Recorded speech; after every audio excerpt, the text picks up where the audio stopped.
Hello friends, मुझे नहीं पता ये वाला वीडियो आप कब देखोगे, बट मैं अभी बहुत बिज़ी हूँ। 3:30 बज रहे हैं दोपहर के अभी, और मुझे फटाफट काम फिनिश करना है। सबसे पहले मैंने क्या अभी रोटी बनाई थी। रोटी बनाने के बाद मुझे तवा दिखा। मैंने कहा ये 2 शकरकंदी स्वीट पोटैटोज़ थे, तो मैंने फटाफट इसमें तवे पे ही तेल डाला, हल्का सा हींग, हल्दी, और इसको रफली चॉप किया। किसी को गोल किया, किसी को बीच में से कट लगा के फिर मैंने उसकी चॉप की उसको। फिर मैंने इसको अच्छी तरीके से तवे पे फैला दिया। तवे पे फैलाने के बाद मैंने इसमें नमक और डाला था। तो मैंने तेल, हींग, हल्दी, जीरा और नमक, ये 4 चीज़ें डाली है इसमें अभी तक। और इसके बाद मैंने इसको अच्छे से मिक्स करके, मतलब अच्छी तरीके से हिला के इस पर छोड़ दिया। अब मुझे इमली की चटनी भी बनानी थी, तो मैंने इमली भिगा रखी थी, पर फिर भी ये मुझे इस तरीके से मैश करने के बाद ऐसे थोड़ा थोड़ा क्या टाइट लग रहा था। तो मैंने देखा ये गर्म पानी में थोड़ी देर और रहेगा तो कोई बात नहीं, पीसा तो जाएगा नहीं, मतलब मिक्स नहीं हो रहा था। मैंने इसको छोड़ दिया। फिर मैंने कहा कोई बात नहीं, तब तक मैं अंजीर के लड्डू की तैयारी कर लेती हूँ। अंजीर के लड्डू में ओनली अंजीर नहीं डालती हूँ मैं, अंजीर और खजूर दोनों डालती हूँ। तो सबसे पहले मैंने इसको वापस से एक बार मिक्स कर दिया ताकि मेरी फटाफट काम कर सकूँ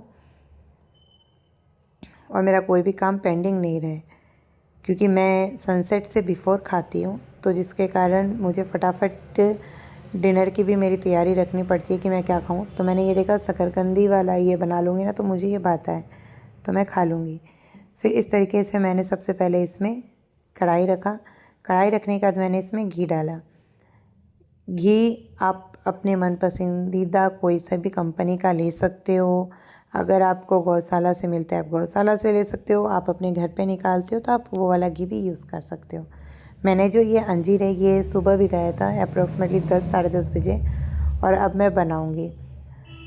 3:30 बज रहे हैं अभी, एग्जैक्ट जो टाइम था वो 3:30 बजे का था। फिर मैंने सबसे पहले घी डाला। घी में मैंने गूंद डाले। गूंद जो है मैं अंदाज से डालती हूँ, आप देख लो, मेरे पास कोई मेज़रमेंट नहीं है। अगर आपको परफेक्टली इसकी रेसिपी चाहिए तो आप मुझे कमेंट करके ज़रूर बताना। आज मैं कोई रेसिपी नहीं, मैं बस किस स्टाइल से काम करती हूँ मैं वही आपको बता रही हूँ कि मैं एक साथ 4-5 काम किस तरीके से कर लेती हूँ और क्या होता है उसके बाद कंडीशन, वो भी दिखाऊँगी मैं आपको।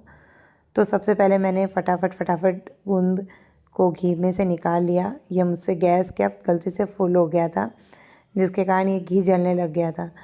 पर कोई नहीं, मैं फटाफट दूसरी वाली ट्रिप भी इसमें डाल दी मैंने। ये मेरे क्या चम्मच में ही गोंद चिपक गया था। तो फिर मैंने अब क्या किया, सड़ासी को थोड़ा सा लिया, पकड़ा, थोड़ा सा नहीं प्रॉपर पकड़ा, और उसके बाद तो घी को साइड में करके चम्मच से सारे गोंद उतारे अच्छे से। जैसे गर्म घी इस पे लगता है ना, वो फूलने लग जा रही थी और उतर जा रही थी घी से। उसके बाद सारे गूंद इस तरीके से मैंने निकाल लिए तल के। गूंद आप ड्राई फ्रूट वाले लड्डू में डालोगे ना तो उससे ये बहुत टेस्टी लगता है। और नॉर्मली गूंद के लड्डू भी बनते हैं, पर मैं वो कम प्रेफर करती हूँ बनाना, मुझे ये ज़्यादा अच्छा लगता है। मुझे लगता है ये हेल्दी भी है और इससे शुगर वगैरह बच्चों के पेट में नहीं जाते, कम जाता है। और ओनली अंजीर का दूँ तो ओनली अंजीर के लड्डू क्या बच्चे खाते भी नहीं हैं। अब मैं इसमें अब मिर्ची पाउडर डाल रही हूँगी, और अब मैंने फटाफट अंजीर जो पानी में डाले हुए थे आपने देखा था, वो अंजीर इस घी में डाल दूँगी। घी में डाल के मैं इस तरीके से इसको अच्छे से सेकूँगी। घी आप अगर आपको लगता है कढ़ाई में चिपक रहा है तो आप क्या करें, थोड़ा सा और घी डाल दीजिए। और अगर आपको लगता है कि ये सही है, मतलब चिपक नहीं रहा है, तो कोई प्रॉब्लम नहीं है। मैंने उस टाइम आपको मिर्ची पाउडर दिखाया था तो मैं इसमें हल्का सा स्प्रिंकल की थी। आप चाहें तो करो, नहीं तो मत करो, अकॉर्डिंग टू योर टेस्ट। कुछ कुछ थोड़े से जल भी गए, लेकिन चलेगा, जो जले हुए उनको हटा दूँगी और जो जले हुए नहीं हैं उनको मैं खा लूँगी। ज़्यादा तो वैसे जले नहीं थे, 2-4 पीस ही जले थे, बाकी बहुत टेस्टी लग रहे थे। ये मैं खा भी रही थी इस टाइम पे, मैं आपको खा के बता रही हूँ।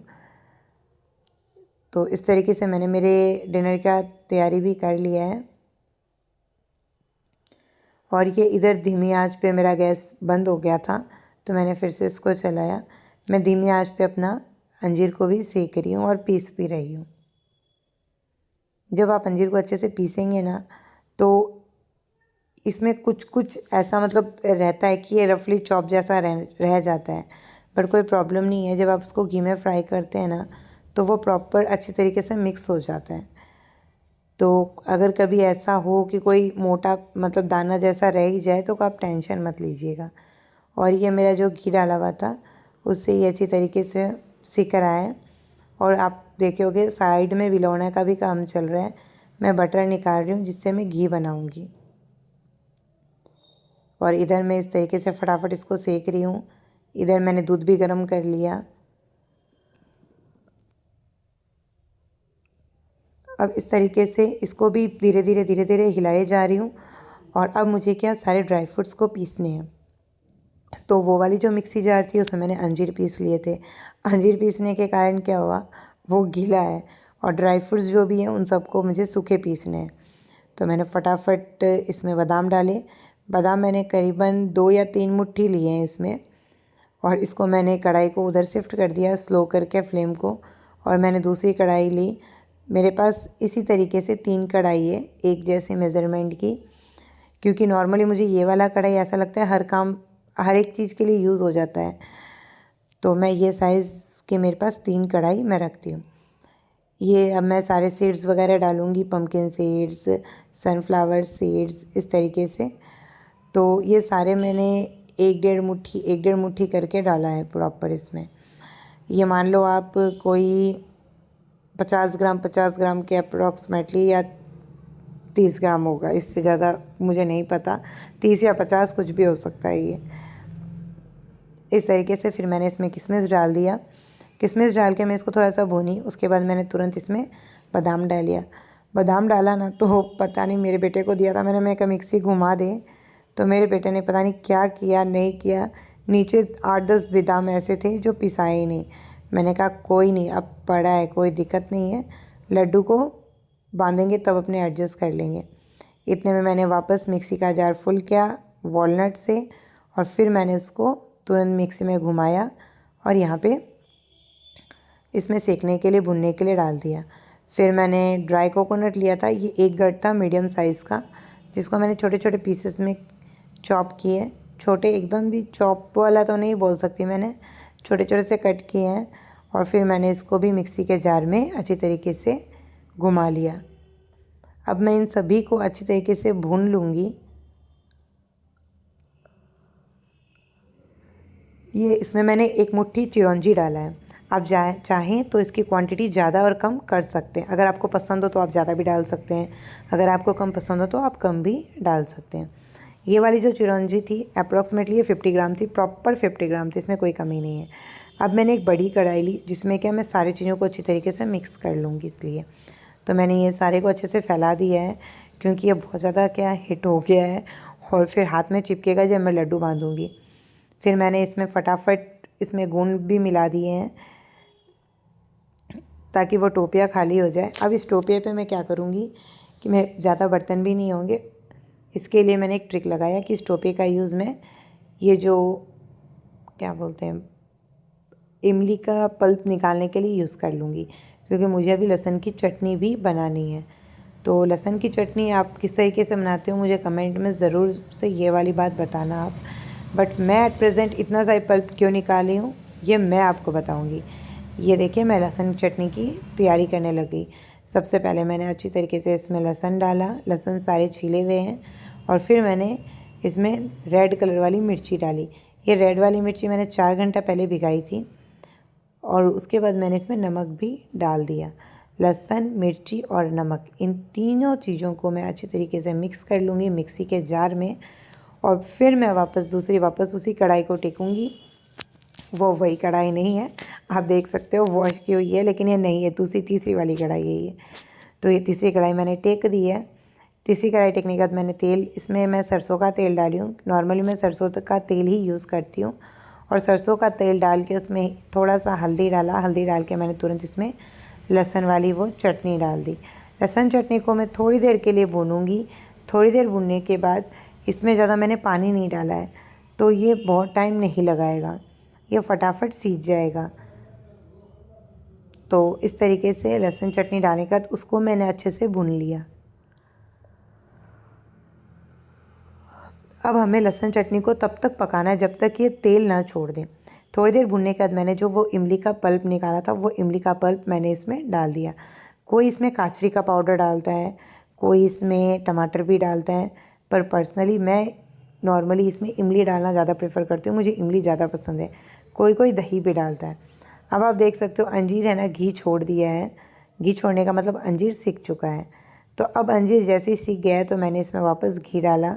घी डाल के जो खजूर हैं जिनके बीज मैंने निकाल लिए थे, अब सीडलेस भी आते हैं खजूर, आप वो भी यूज़ कर सकते हैं। पर जो मैंने यूज़ किया है उसमें सीड्स थे, तो मैंने सारे के सीड्स निकाले हैं और उसके बाद मैं इनको अच्छी तरीके से गैस पर भून रही हूँ। तो जब मैं खजूर ये वाले मतलब खजूर डाली थी भुनने के लिए, तब अप्रॉक्सीमेटली 4:30 बज चुका था, यानी 1 घंटे हो चुके हैं मुझे काम करते हुए सारे। और मुझे 5 बजे लंच के लिए भी बैठना है। कोई प्रॉब्लम नहीं है, मैं बीच में लंच कर लूँगी क्योंकि लहसुन चटनी बनने वाली ही है कंप्लीट।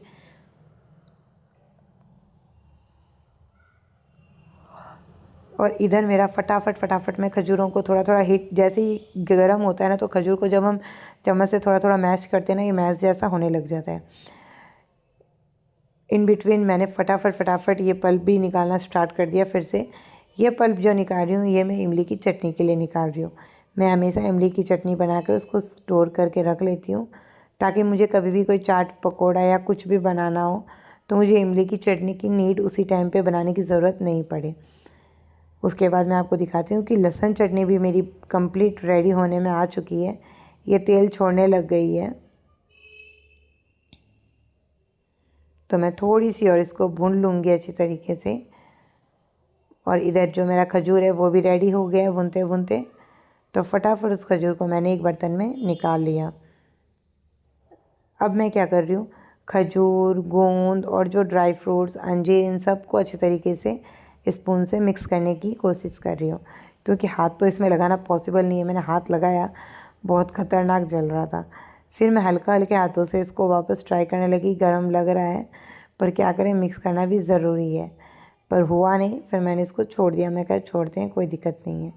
फिर मैंने इमली की चटनी टेकी। इमली की चटनी टेकने के बाद फिर मैंने इसमें गुड़ डाला। गुड़ डालने के बाद मैंने इसमें वाइट वाला जो सेंधा नमक मैं यूज़ करती हूँ वो डाला।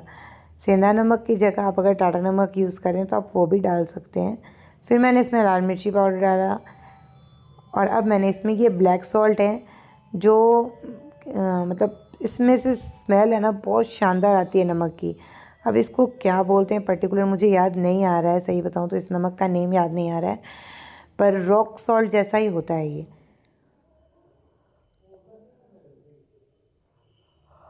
अब मेरी लहसुन की चटनी बन चुकी है, तो मैं सबसे पहला काम क्या करने वाली हूँ पता है आपको, कि मैं फटाफट जाके पहले खाना खाने वाली हूँ, क्योंकि 4:45 बज चुके हैं। इस टाइम पे मेरा 4:45 क्या 4:50 हो चुका था। मैं फटाफट, रोटी बनी हुई थी, मैंने शकरकंद वाली सब्ज़ी ली और फिर मैंने क्या किया था, गैस को स्लो करके मैं खाना खाने चली गई थी। मैं कहा मैं खाना खा लेती हूँ, नहीं तो मेरा टाइम हो जाएगा। मैं सनसेट से बिफ़ोर खाती हूँ इसलिए। फिर अब ये जो है ये ठंडा हो चुका है। एक एक करके मैं लड्डू बांध रही हूँ, पर मैं ऐसा नहीं बोल सकती ये पूरा ठंडा हो गया, ये गर्म है थोड़ा बहुत अभी भी।